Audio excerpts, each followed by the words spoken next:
Ya, Alhamdulillah kita kembali lagi di Tafsir Al-Misbah mengenal surah Al-An'am. Tadi sudah dibahas di ayat ke-12, tapi belum selesai Pak Quraisy ya. Silakan dilanjutkan Pak Quraisy. Baik, kita lanjutkan. Qul liman fis samawati wal ard qul lillah.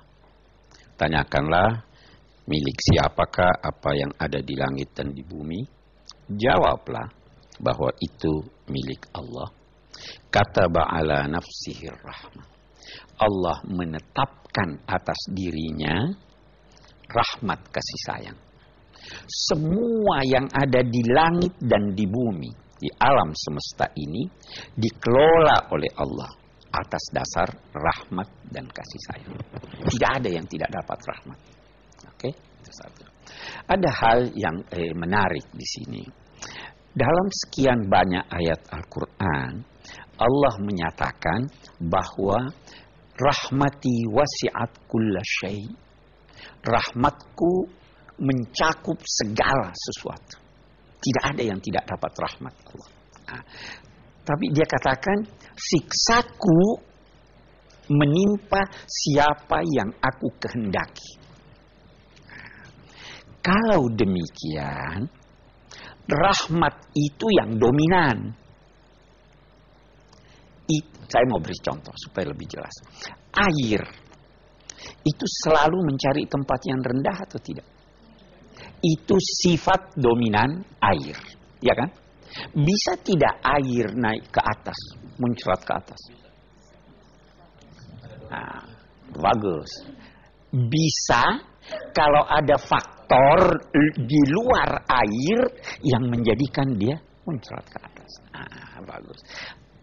Itu contoh Allah, kira-kira walillahil matsalul a'la, begitu. Dia semua darinya rahmat.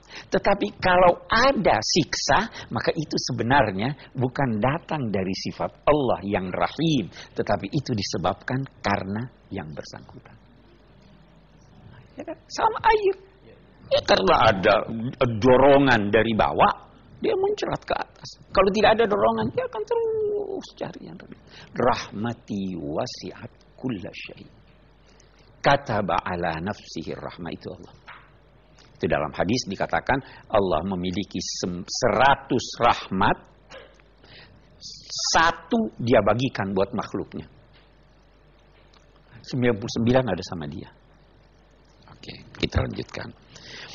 Jika Allah mengelola alam raya berdasar rahmatnya, maka mestinya kita pun mengelola apa yang ada di sekeliling kita berdasar rahmat. Itu sebabnya wa ma arsalnaka illa rahmatan lil alamin. Segala sesuatu yang bertentangan dengan rahmat, kasih sayang, hubungan yang baik, itulah ajaran Islam. Ya kan? Itulah ajaran Tuhan. Baru dia katakan la yajma'annakum ila yaumil qiyamah. Pasti kamu semua sedikit demi sedikit, satu persatu akan ditarik, akan dibawa pulang kepada Allah, akan mati satu persatu. Lalu semua kamu akan dihimpun di padang mahsyar untuk dilakukan perhitungan terhadap segala sesuatu yang pernah dilakukannya. La yajma'annakum, dia pasti menghimpun kamu sehingga pada akhirnya semua berkumpul di hari kiamat. La raiba fi, tidak ada keraguan menyangkut itu. Jangan pernah ragu. Bukan hanya jangan ragu ada kiamat, jangan pernah ragu bahwa jangan meragukan adanya perhitungan. Pasti dihitung.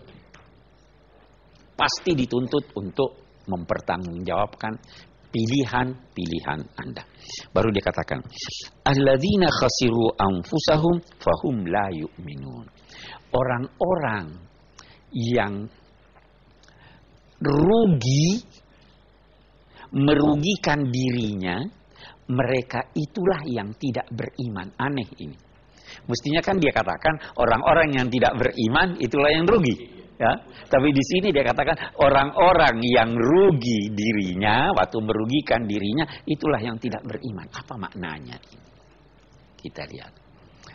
Kita ini punya modal diberi oleh Allah. Ada badan, ada mata, ada telinga, ada hati, dan lain-lain sebagainya. Orang yang tidak gunakan modalnya itu, rugi atau tidak? Rugi. Kalau dia tidak gunakan matanya, dia bisa tahu sesuatu yang terlihat atau tidak? Dia tidak tahu. Orang yang tidak menggunakan telinganya, dia bisa tahu apa yang didengar atau tidak? Oke, bagus.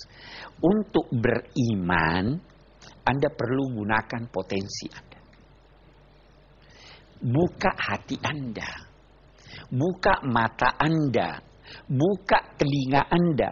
Orang yang tidak membuka matanya, tidak membuka telinganya, tidak membuka hatinya, itu orang rugi. Kenapa dia rugi? Karena dia tidak beriman. Orang yang beriman, itu yang untung. Itu ada ungkapan begini.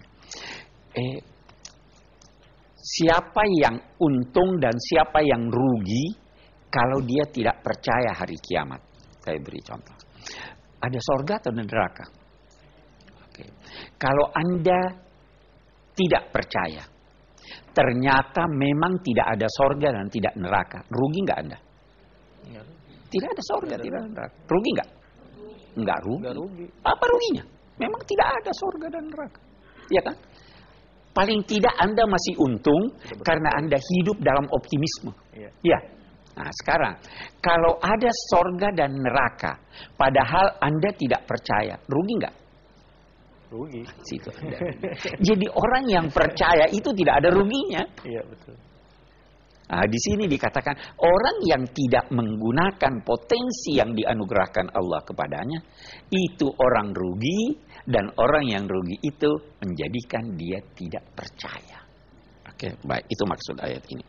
Walahu masakana fil laili wan nahar. Milik Allah juga